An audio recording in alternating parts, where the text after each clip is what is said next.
This is Utopia on the Prairie, Part 1, 1835 to 1845. Prologue. The air in western New York in the 1830s was thick, not with humidity. It was thick with the smoke of religious revival and the mounting tension of a nation standing on a fault line. For Reverend George Washington Gale, the comforts of the East had begun to feel like a cage. To the established elites in the cities, Gale was a radical. He looked around at a society he felt was losing its soul, where education was reserved for those with clean hands, and where the church remained too quiet, too polite, and too complicit in the face of the great American sin, slavery. Gale didn't just want to preach change. He wanted to remove his people from a system he believed was failing. He looked toward the Illinois Prairie not only as a wilderness, but as a clean slate to create a utopia. Gale gathered a group of families who shared his beliefs. They were tired of an economy that made land ownership a dream for the few and a debt for the many. They were tired of the established churches in the East. They wanted a place where they could speak the word abolition without fear. The group wanted a place where a student could spend 4 hours over a Greek lexicon and 4 hours behind a plow, proving that intellectual fire and physical labor were the two halves of a whole human. Gale's subscribers signed a contract that was as much a manifesto as a business deal. They weren't just buying dirt and grass in Illinois. They were buying the right to build a kingdom of their own design. They were trading the security of their New York homes for the chance to be the architects of a new America. Winter, 1835. In the central New York village of Whitesboro, the vision for Galesburg existed only as black ink on white paper. The snow was falling steadily when Reverend George Washington Gale gathered families in cold meeting halls to sell a radical dream: a land subscription scheme to fund a college. They would buy government land in the West for $1.25 an acre and sell it back to themselves for $5 an acre, using the profit to build a fortress of faith in the West. As the snow thawed in the Mohawk Valley, the Prudential Committee of Scouts departed, carrying the future of the colony in their saddlebags. June, 1836. The Scouts rode into a world of overwhelming green. In Knox County, Illinois, they found Gale's Mesopotamia, a sea of high, rolling prairie grass that reached the horses' stirrups, bordered by the timber of Henderson Grove. In early June, 1836, Nehemiah West drove the stake into the dark, fertile soil. They laid out the town on paper: Academy Street, Seminary Street, the public square, imposing a man-made grid of civilization onto the wild grass before a single house was built. Summer, 1836. As the families migrated west to settle their new home, the palette turned to the gray of sickness and the brown of dust. Wagon trains navigated the Chicago Road, a trail of deep mud and 2-foot stumps. The journey was so rough that women hung buckets of cream from the axles to churn butter by day's end. A group of 37 settlers traveling by water faced disaster. Trapped in sweltering heat on slow boats with poor water, they were decimated by dysentery and cholera. Rescue wagons had to retrieve them from the Illinois River. 3 died before reaching the colony. Autumn, 1836. The prairie turned a brilliant, tawny gold. The founders banned log cabins in the future city, wanting only refined frame houses. So the settlers built a temporary camp in the timber called Log City, a temporary cluster of 17 cabins where the settlers lived while surveying the official town. The soundtrack of the autumn was the crashing of trees, as the settlers raced to gather enough firewood for the winter. Winter, 1836. The year ended with a meteorological event so terrifying it entered folklore. The morning was deceptively mild, turning snow to slush. Then, at noon, the sky to the northwest turned a bruised, angry purple-black. A bellowing roar signaled the flash freeze. In minutes, the temperature plunged from 40 degrees Fahrenheit to near zero. The slush froze instantly into jagged waves of ice. In the drafty cabins of Log City, the settlers huddled near the fire, watching their breath turn to ice, surviving their baptism by cold. Winter, 1837. While the settlers were shivering in the drafty cabins of Log City, a crucial victory was won in the state capital of Vandalia. On February 15, 1837, the Illinois legislature officially granted the charter for the Knox Manual Labor College. They now had a legal existence, but they were still a paper college in a paper town. The charter appointed trustees including Nehemiah West and Nehemiah Losey, men who were currently living in log huts, yet legally empowered to build a university. Spring, 1837. As the green ocean of the prairie thawed, the great migration from the timber to the town site began. The log city era was ending. The settlers dismantled their lives and moved 3 miles south to the designated town plot.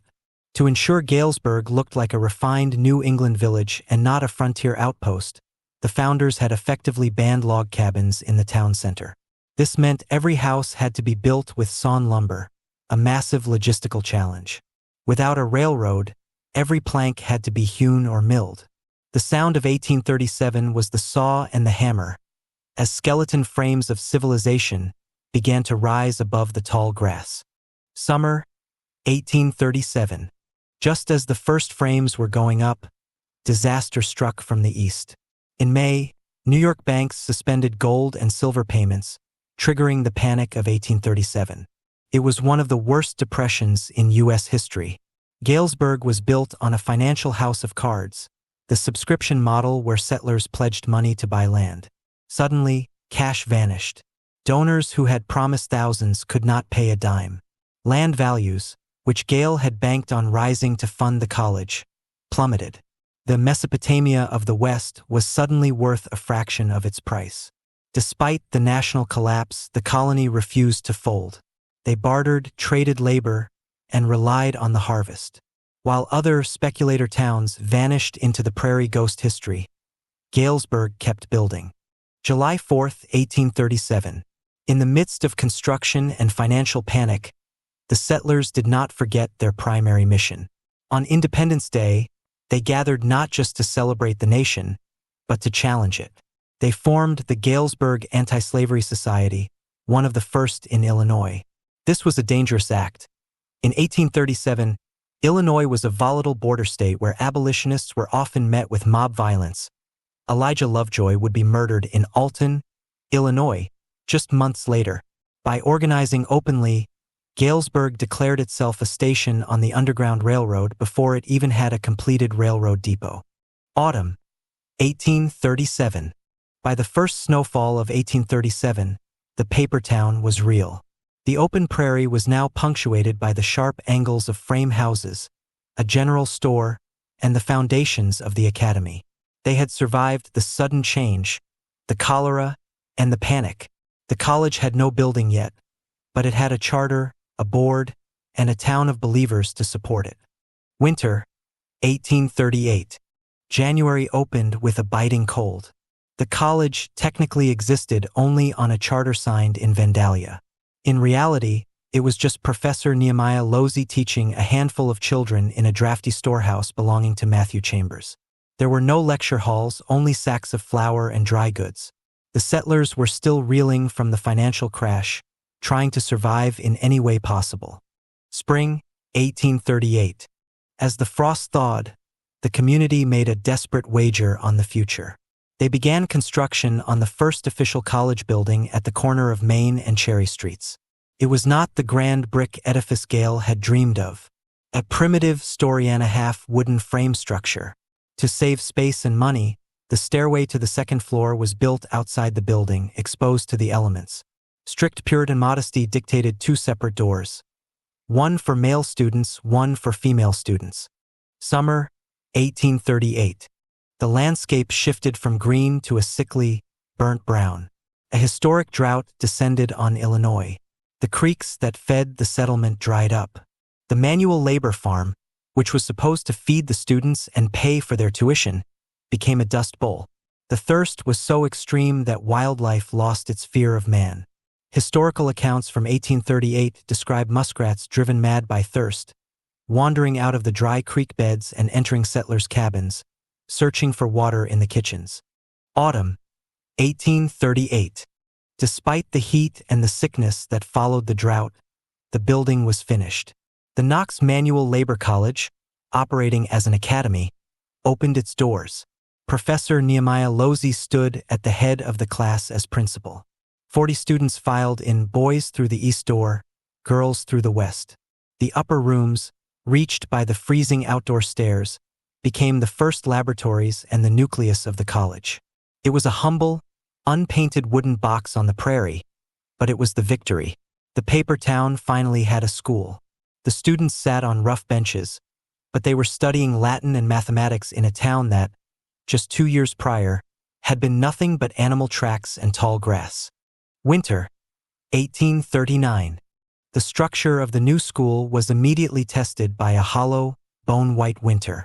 The frame of the new academy building groaned under the Galesburg wind, which whipped across the flat prairie with nothing to break its speed. Inside, the students huddled around a single stove fueled by green wood from Henderson Grove, which hissed and spat a thick, gray smoke. Despite the cold, the settlement was growing crowded. New families, lured by Gale's plan, arrived to find the town unfinished. The color of the season was the dull charcoal of coal oil lamps burning late into the night. In the cramped quarters of Log City and the few new frame houses, families slept 3 to a bed, their breath freezing into silver rime on the blankets. They spent these months in protracted meetings, intense, emotional religious revivals that provided a spiritual fire to match the physical cold. Spring, 1839. As the snow melted into black, bottomless mud, the settlers turned their eyes toward the great plan. This was the season of the pale, lime-green shoots of flax. George Washington Gale and the trustees knew that for the college to survive, the town had to produce. They began the construction of the town's first major industry, a steam-powered grist mill and sawmill. The landscape was dotted with the raw, yellow white of freshly felled timber. Because there was no rock for foundations, they burned limestone to create a chalky white mortar. This was the spring they truly began to paint the town. Using the linseed oil from their flax, they began coating the new frame buildings in a brilliant, defiant white, a visual signal that this was not a temporary camp, but a permanent, civilized Yankee outpost. Summer, 1839. The prairie returned to its blazing, emerald gold intensity. The drought of 38 had broken, and the rains brought a humidity so thick it felt like walking through warm wool. The manual labor requirement was in full swing. After a morning of Latin and Greek, students spent their afternoons in the deep chocolate-colored soil of the college farm. The air was heavy with the scent of sawdust and sweat. The old main site was a hive of activity, though the building itself was still a dream of brick. The settlers were obsessed with internal improvements. They spent the long, indigo-shadowed evenings discussing the news from the East, specifically the intensifying Lane rebels and the abolitionist movement. Galesburg was becoming a dark spot on the maps of slave catchers. The town was already being whispered about as a hotbed of black-hearted abolitionism, a place where a fugitive could find a cellar and a prayer. Autumn, 1839. The landscape turned a harsh, brittle bronze. The harvest was bountiful, but the season was defined by a momentous legal shift. In February, the state legislature had finally granted a full collegiate charter, and by this autumn, the Manual Labor College was officially rechristened Knox College. As the burnt orange sun set earlier each day, Professor Losey and the trustees surveyed the succession. The population had swelled to nearly 300 people. The academy building, once the only landmark, was now surrounded by the skeletons of a real city. The first college store opened, its shelves holding the faded blues and browns of calico and the dull sheen of iron hardware. As the first frost turned the tall grass to a shimmering copper, the settlers felt a sense of satisfaction. They were no longer just survivors of a drought or refugees from the East. They were citizens of a town that had survived its infancy. Winter, 1840. The year opened in a blinding, crystalline white. The prairie was a frozen sea, and for the first time, the settlers felt the true isolation of their Galesburg colony.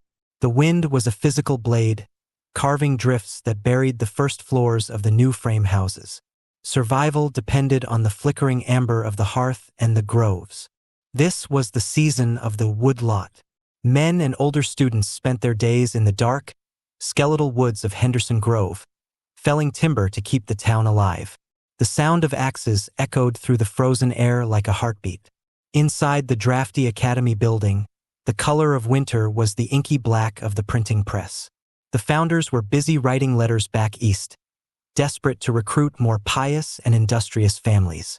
They survived on corn dodgers and salt pork, dreaming of the spring thaw while the frost formed intricate, silver ferns on the inside of their window panes.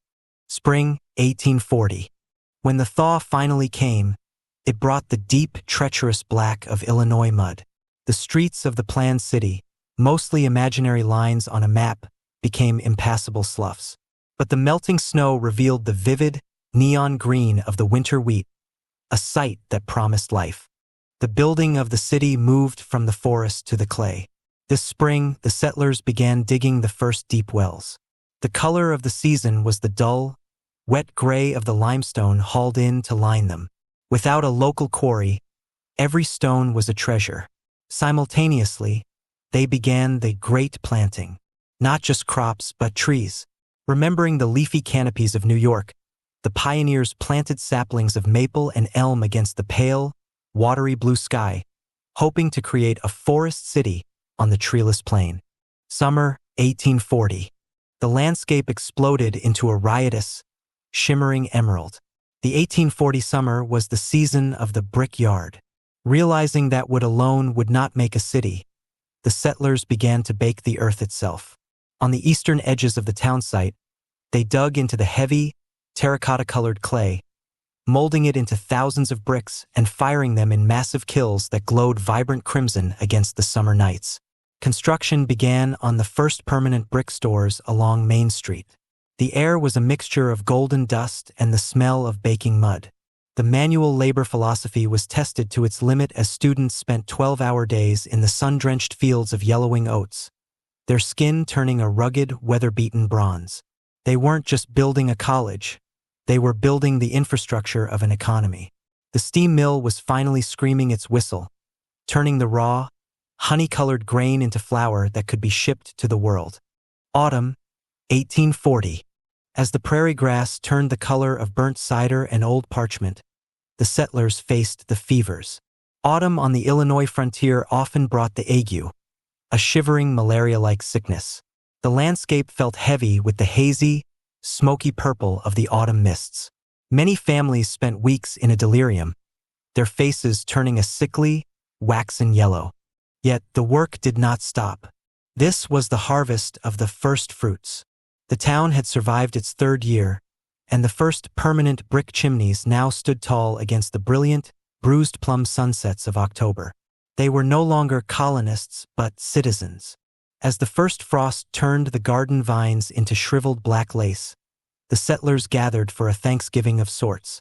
They looked at the rows of white-painted houses and the new brick walls and saw a miracle.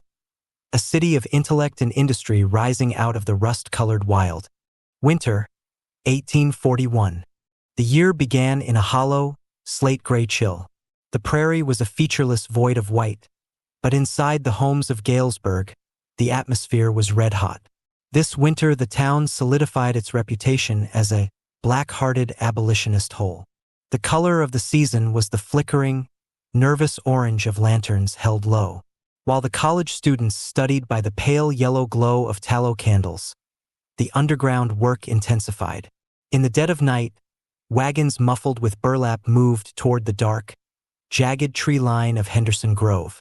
Pro-slavery kidnappers from the southern part of the state began prowling the borders of the colony.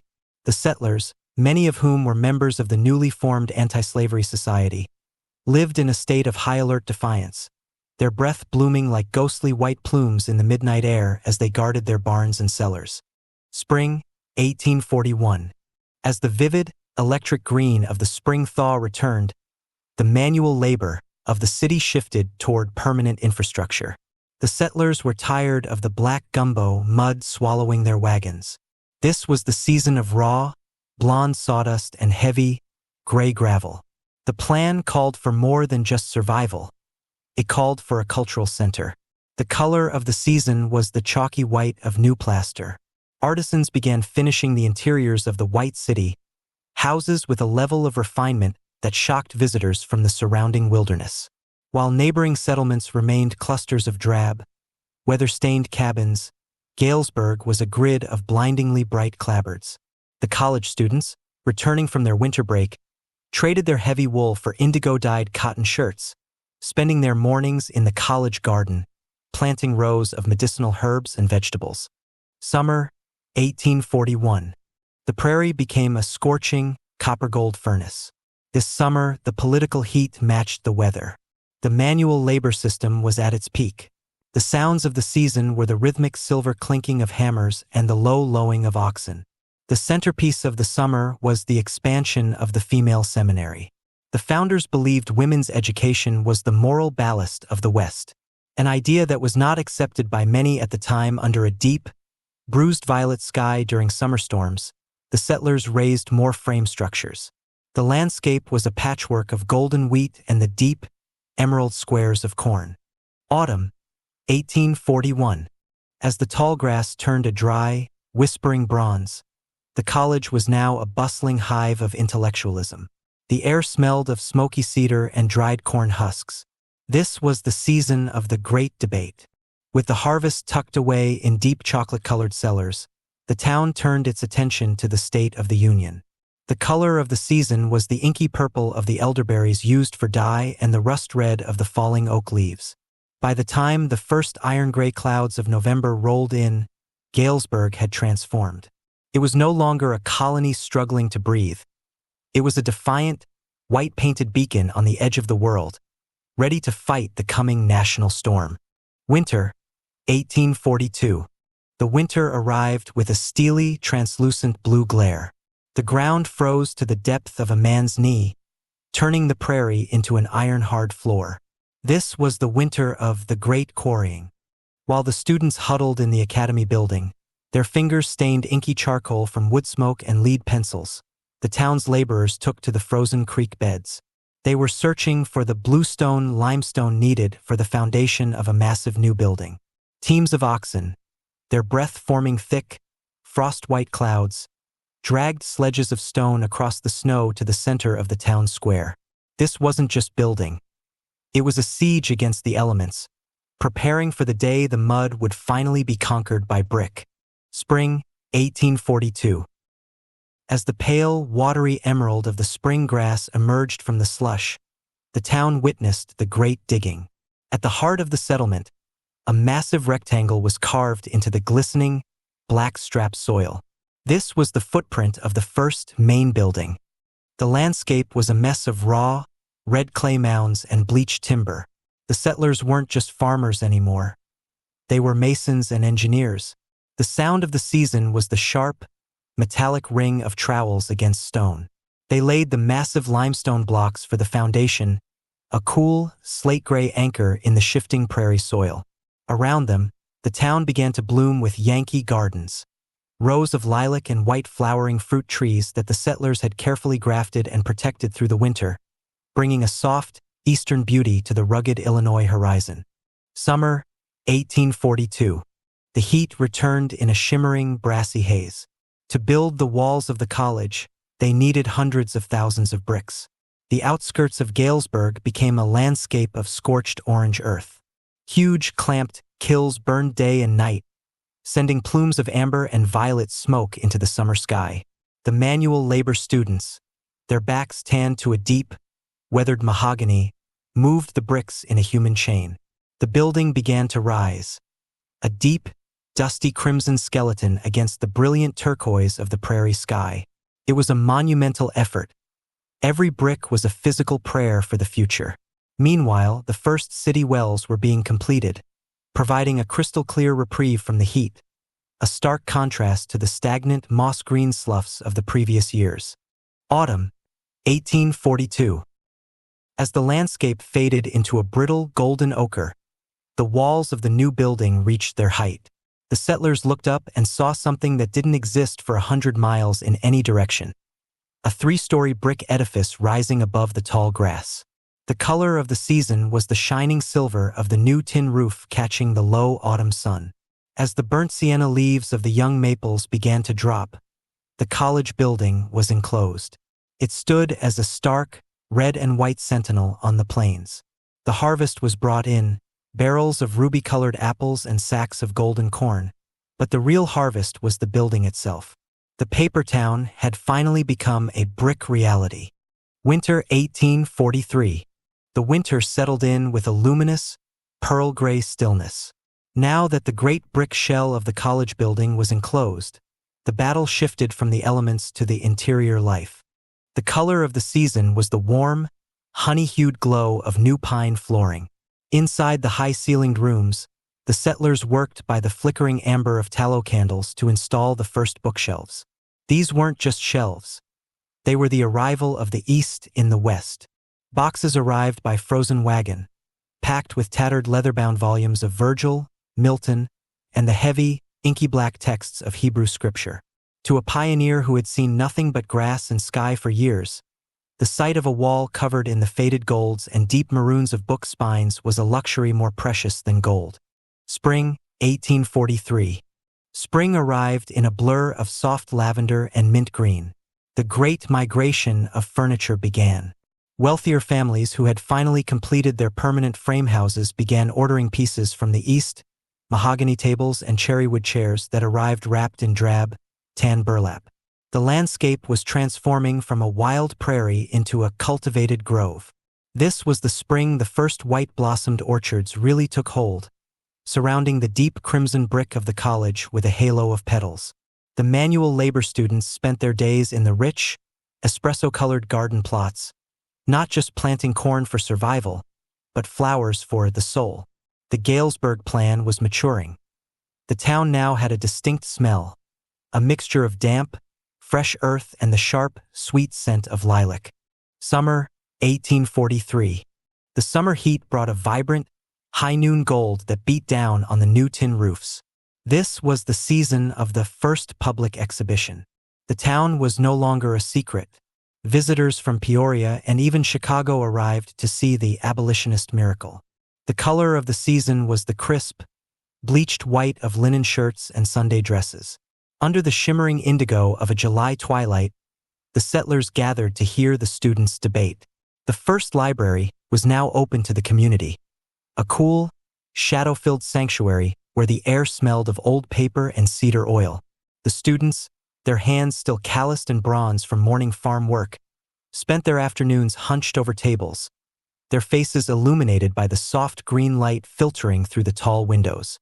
Autumn, 1843.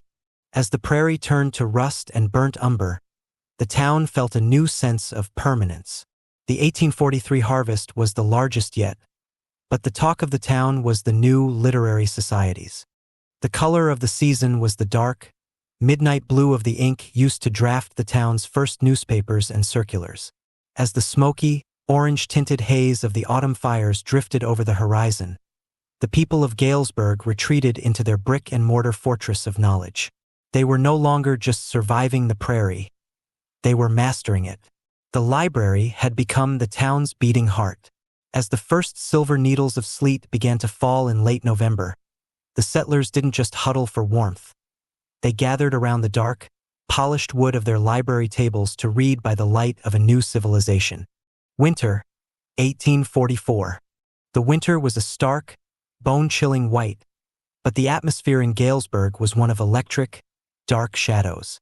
The town had become a vital station on the Underground Railroad, and the winter snow was both a blessing and a curse. The color of the season was the inky, velvet black of moonless nights. While the college boys studied by the pale yellow glow of oil lamps, others watched the horizon for the flickering orange of approaching torches.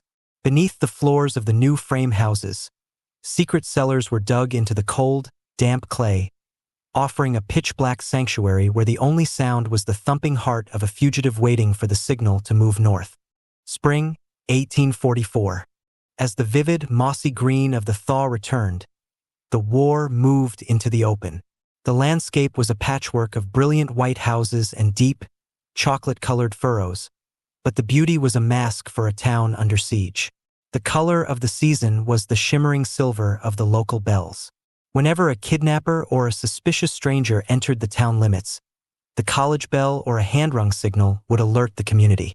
The settlers would drop their rusted iron spades and gather in the streets, forming a human wall of blue and brown wool.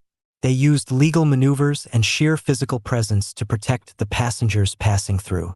In 1844, the spring air smelled not just of wet loam and lilac, but of the sharp, acrid smoke of political defiance. Summer, 1844. The summer arrived with a blazing, brassy intensity. The tall grass grew into a dense, emerald forest that reached a man's shoulder, the perfect cover for the midnight line.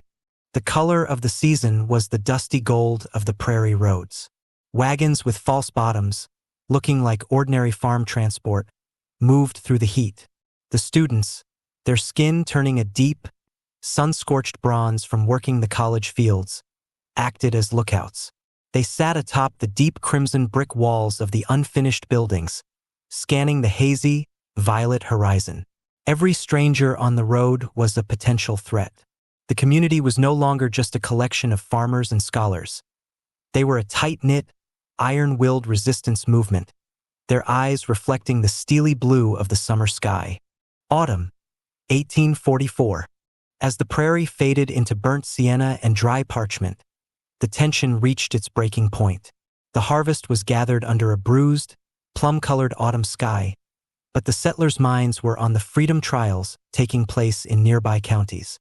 As the crimson leaves of the sumac bushes began to drop like spots of blood on the trail, the Galesburg settlers stood firm. They had built a city of brick and wood, but in 1844, they proved they had built a city of conscience. Winter, 1845. The year opened in a serene, frosted silver.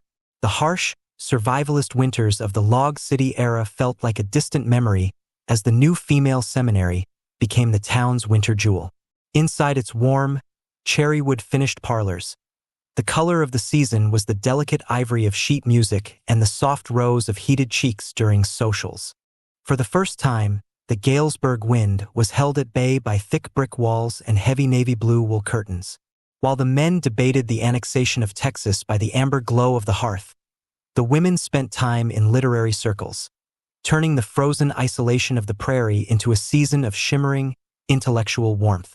Spring, 1845. As the vibrant, electric emerald of the prairie returned, the town didn't just plant crops. It planted refinement. This was the spring of the pale pink apple blossom and the creamy white pear flower. The settlers, now established and prosperous, began importing luxury seeds from the east. The landscape was no longer a rugged wilderness but a manicured, floral tapestry. Summer, 1845. The summer arrived in a blazing, regal gold.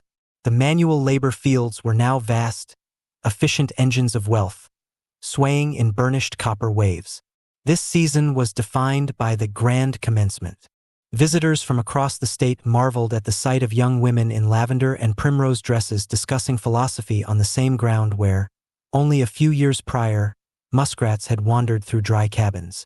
The dusty ochre of the roads was now filled with fine carriages, their polished brass lamps glinting in the sun as they moved toward the college heart. Autumn, 1845.